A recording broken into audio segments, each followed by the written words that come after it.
and welcome to my story. I'm Prince Felix the Great, hunter of mice, rats and occasionally frogs. I keep clear of birds after one attacked me a few months back. I live in a nice, comfy house with a family of humans. Unfortunately, they can't afford to buy me a castle, but I hope that one day we'll win the lotto, the one they call Dad plays it every week, and then they can give me a home that I, a prince, truly deserve. As well as having more land for me to explore and hunt in, this new, magnificent home will allow each of my human servants to have a room of their own. I'm very kind to think of their needs, don't you think? I do like to make sure that my servants are well looked after. Dad isn't the only human I live with. There's also Mum and a tiny person. He's very small by human standards, but he makes a lot of noise and some really, really terrible smells. This one is too young to be my servant at the moment, but he will get bigger. And then he can feed me and give me massages. Humans call this stroking. The most important person who lives with me is a girl called Serena. She insists on calling me Fluffy, even though that is not my name. Anyway, back to me. I've always lived a charmed life. All the other cats on the street love me. In fact, I'm their leader, or I will be one day. And my human servants take exceptional care of me. Then one day, I made a terrible mistake, and it all started to change. What was this mistake? Well, let me tell you. It all started early one morning. Mum had already left the house. She's always the first to leave home. I've heard Dad call her the breadwinner, but I've never seen her enter any races, and I've never seen her come home with any prizes, least of all bread. That's not much of a prize anyway. Milk, that's what you want, or better yet, cream. Tasty cream. Each day, as soon as Mum leaves the house, it all starts to go wrong. Once she walks out the door, it's as if the whole house falls apart and my kingdom is filled with madness for a short time. Most mornings go something like this. Serena! Serena! Are you up yet? Dad shouts these words up the stairs while he balances the small, smelly one on his hip. It gurgles and laughs at him as he tries to shove a pink plastic spoon into its mouth.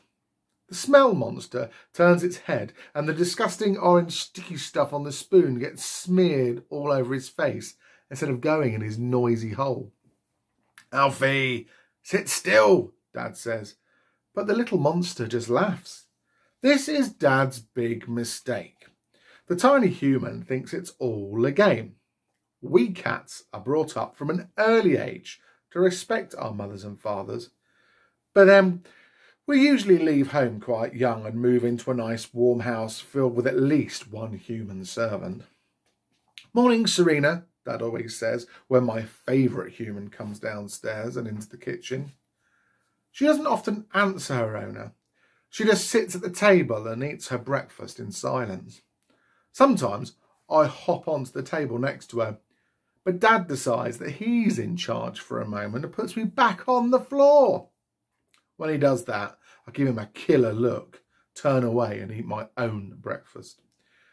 Just so you know, as soon as they leave the house, I jump back onto the table.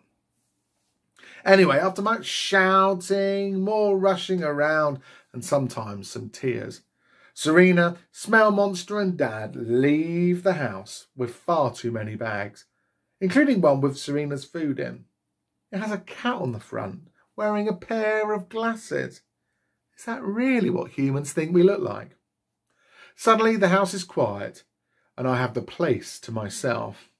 And that's when this adventure really begins.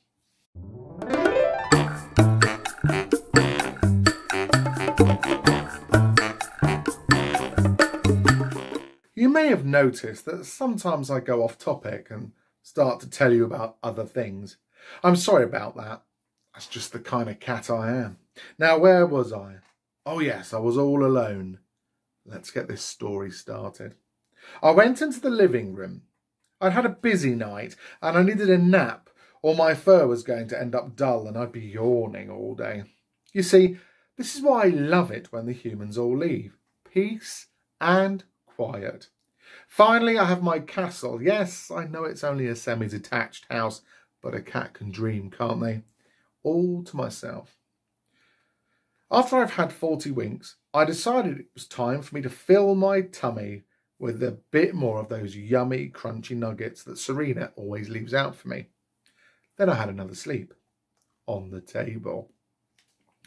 Usually I stay inside all day, but for some reason on this particular day, I decided to go out into the garden.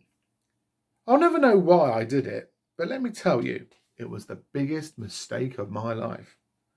Or so I thought at the time. Tummy full, and it was a good job it was, I headed out through the cat flap and into the back garden. Just as I always do, I jumped up onto the garden fence to check out my kingdom. There was nothing out of place. The tree in the middle of the lawn was casting a big shadow. There was a bat and ball left lying around.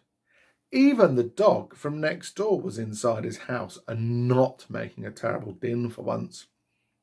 I wandered down the side of the house past Serena's bike, which she'd left out all night on the front garden, and jumped up onto the wall that keeps any unwanted humans and dogs off my land. It was a bright sunny day, and so, after checking there was no one hanging around in my garden, I decided to curl up on the metal rectangle in the middle of the drive. I knew that my humans wouldn't be home for hours, so I decided to have a little sleep. Why not catch some sun at the same time? And so I slept, a gentle breeze blowing through my luscious fur. I'm not sure how long I was there, but I was woken by a sound so terrible I thought someone was tearing my house down. Determined not to let any other cats, or worse yet, dogs, know that I was worried, I opened one eye and looked around. On the other side of the garden wall was a truck full of junk that rattled and clattered in the back of it. I was about to go back to sleep when I heard a loud voice. "Here, what do you think about this?" it said. "Keep your voice down, you fool," said another, deeper, gruffer voice. I slowly opened both my eyes. One of the men was stood over Serena's bike. The other, who had a beard, was by the back of the truck. "Quick then," said the one by the truck, before he walked to the cab and climbed in.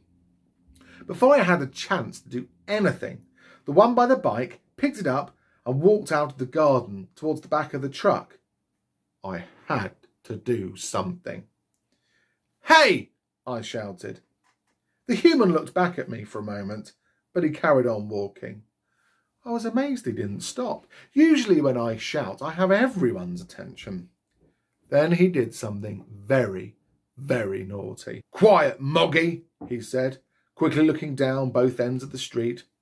Then he threw Serena's bike into the back of the truck, along with an old fridge, some metal shelves, and lots of other junk.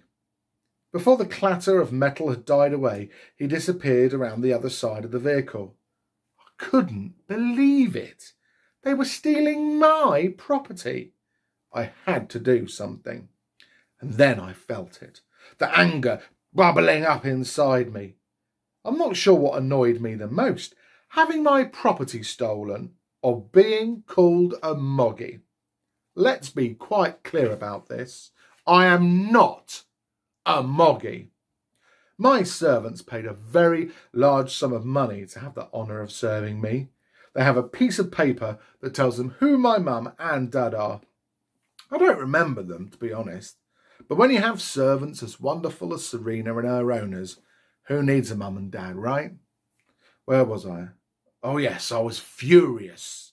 The man climbed into the cab, closing the door with a loud creak and moan of metal. A huge cloud of black smoke came out of the back of the rattling, jangling beast, and then it started to move away. Now let me tell you, I'm not the slimmest of cats. I love a nice treat as much as the next feline, and Serena loves giving them to me. Besides, it'd be rude to turn them down, especially when your servant is trying hard to keep you happy. But in that moment, As the truck began to pull away, I knew I had to do something.